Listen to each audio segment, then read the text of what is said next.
A while back, I watched a great video titled Why Modern Anime Can Feel Plastic.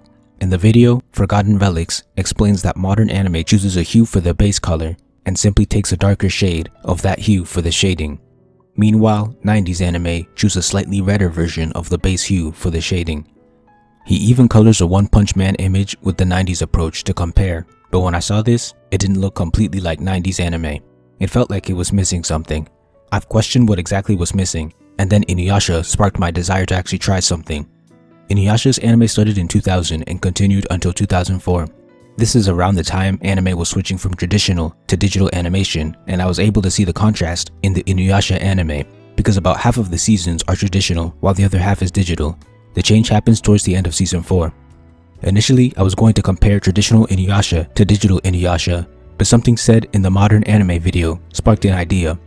Forgotten Relics said that the manga authors themselves followed the 90s anime rule, so I decided to test it out on anime adaptations of manga that were never animated traditionally. One rule I had was that if there were multiple shadow hues, I'd take the lightest one, so I don't make it too easy. First, I started with Naruto. After drawing line art and shading lines, I used the Naruto Shippuden anime's color scheme from an early key visual. For the manga colors, I used the cover of volume 28. What's interesting is that there are higher contrast versions of this image, but I chose the regular version and the results were still stunning.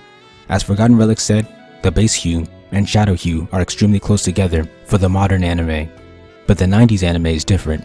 Like he said, the shadow hue is a much redder version, but there's something else. I actually theorized this before when looking at Trigun, but when I tried it in my own art, it didn't look right, so I gave up. The detail that was missing was the level of tint and saturation. For the base hue, the color for the skin and hair are very close to white. Meanwhile, the shadow hue is not only redder, but much more saturated, which is visually conveyed by it being closer to the top right corner of the color picker. For his eyes, the base is once again very tinted. The shadow isn't redder, but it is darker and more saturated. Naruto's black is also interesting. The base is a cool gray, but the shadow is a yellowish black.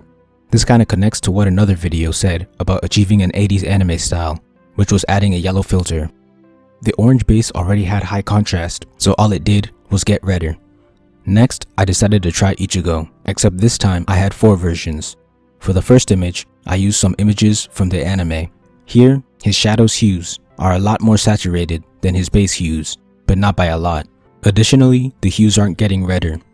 The reason I had multiple manga Ichigos was that Kubo's coloring became less vibrant over time, so I didn't want to cheat or take the easy way out by simply taking the colors at their best.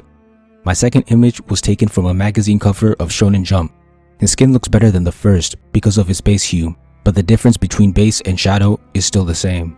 The orange hair, however, gets redder with its shadow. The shadow for his eyes also gets significantly darker. The white's shadow has a slight hue, and the black was all one shade.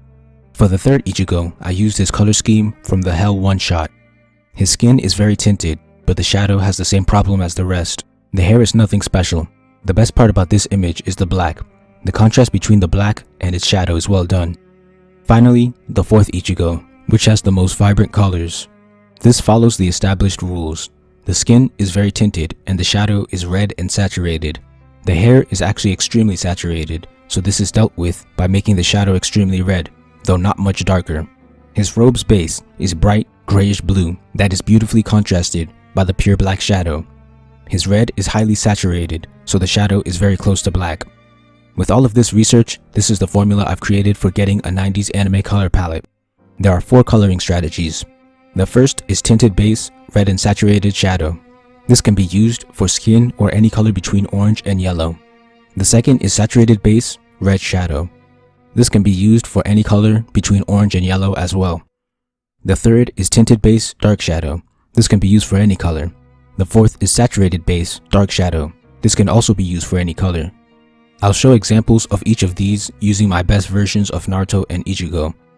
For strategy 1, both Naruto and Ichigo's skin use this. For strategy 2, Ichigo's hair and Naruto's orange use this. I also created an alternate Naruto with this strategy and it still looks good. For strategy 3, Naruto's hair and eyes and Ichigo's black use this. For strategy 4, Ichigo's red strap uses this. These strategies can actually be seen in use when Forgotten Relics is using a color picker on images like Rurouni Kenshin. He just didn't point it out, and I think it's an important detail. I don't know why traditional anime ended up with these color schemes, but I completely understand why manga did. As a manga artist, I own the 72A and 72B Copic sketch marker sets. I personally ordered my sets by hues as best as I could, and it will make it easier to understand what I'm about to say. You might not be able to tell right away, but I said as best as I could for a reason. Maybe it's because I don't own every Copic marker in existence, but with 144 markers, these colors don't simply get darker. Look at the pinks, yellows, oranges, and greens. There aren't always intuitive or obvious choices for shading because the hue changes along with the shade. It's difficult to simply get a darker version of your base color. And when you do, the contrast is often very strong. From just looking at the caps, it may not seem like that, but about half the time, the actual color that the marker puts out on the paper isn't exactly like the cap's color.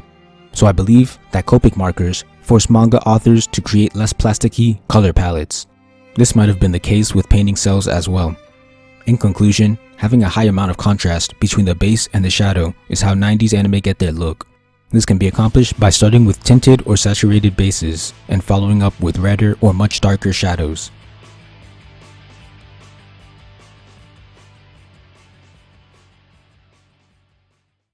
Thank you for watching. Please like, comment, share, subscribe, and check out my manga for free online.